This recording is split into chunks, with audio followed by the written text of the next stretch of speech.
اعوذ باللہ من الشیطان الرجیم بسم اللہ الرحمن الرحیم وَإِذْ أَسَرَّ النَّبِيُّ إِلَى بَعْضِ أَزْوَاجِهِ حَدِيثًا فَلَمَّا نَبَّأَتْ بِهِ وَأَظْهَرَهُ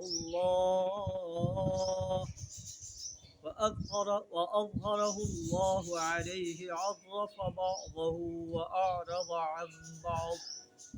فَلَمَّا نَبَّأَهَا بِهِ قَالَتْ مَنْ أَنْبَأَكَ هَذَا قَالَ نَبَّأَنِيَ الْعَلِيمُ الْخَبِيرُ صدق اللہ العظیم۔ اور یہ معاملہ بھی قابل توجہ ہے کہ نبی صلی اللہ علیہ وسلم نے ایک بات اپنی بیوی سے راز میں کہی تھی، پھر اس بیوی نے کسی اور پر وہ راز ظاہر کر دیا۔ اللہ نے نبی صلی اللہ علیہ وسلم کو اس افشاء راز کی اطلاع دے دی، تو بیوی نے اس نبی صلی اللہ علیہ وسلم نے اس پر کسی حد تک اس بیوی کو خبردار کیا اور کسی حد تک اس سے درگزر کیا۔ تو بیوی نے پوچھا من انبأک ھذا، اے نبی صلی اللہ علیہ وسلم آپ کو اس راز کی خبر کس نے دی کہ میں نے راز کو افشا کر دیا ہے؟ آپ فرمایا نبأنی العلیم الخبیر، مجھے اس اللہ نے بتایا ہے جو علیم و خبیر ہستی ہے۔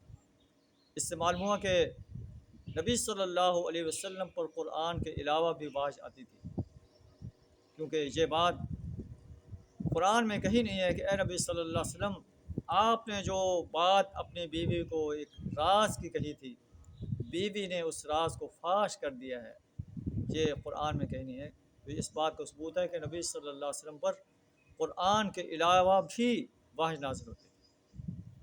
پھر ان تتوبا الی اللہ فقد صغت قلوبکما، اگر تم دونوں اللہ سے توبہ کرتی ہو تو یہ تمہارے لیے بہتر ہے،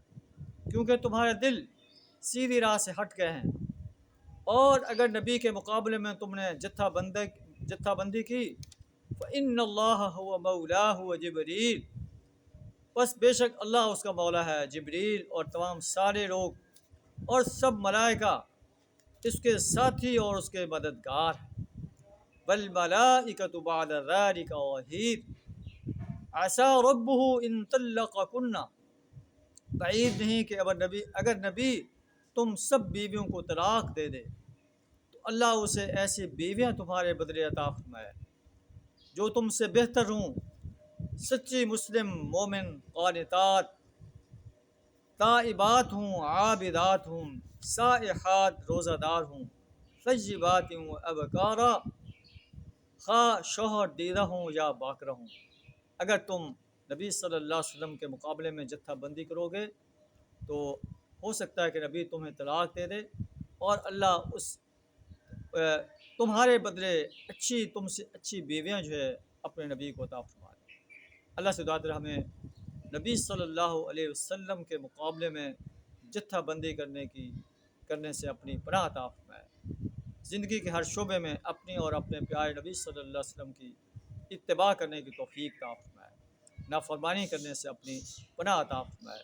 وآخر دعوانا الحمد للہ رب العالمین۔